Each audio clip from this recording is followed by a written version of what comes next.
வணக்கம். இன்றைய ஆன்மீக தகவலில் நாம் தினசரி குங்குமம் இட்டுப்போம் இல்லையா? அந்த குங்குமம் எந்த திசையிலிருந்து நாம் நின்று கொண்டு இட்டுக்க வேண்டும் என்பதை நம்ம பார்க்கலாம்.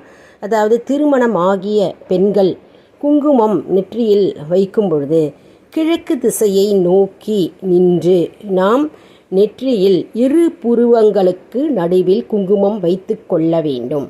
அதே மாதிரி உச்சந்தலையில் வகுட்டில் முன்பக்கத்தில் நாம் இட்டுக்க வேண்டும். அதாவது கிழக்கு திசை நோக்கி தான் எப்போவுமே குங்குமம் நாம் தரிக்க வேண்டும். எப்பொழுதுமே தினசரி நாம் காலையில் எழுந்தவுடன் குளித்துவிட்டு பூஜை வேலைகளை முடித்துவிட்டு நாம் அன்றைய தினத்தில் குங்குமம் வைத்து கொள்ள வேண்டும். தினமும் நாம் நெற்றியில் குங்குமம் வைக்கும் பொழுது நம் குடும்பத்தில் சகல அஷ்ட ஐஸ்வர்யம் சேரும் மற்றும் வளம் கூடும் என்பது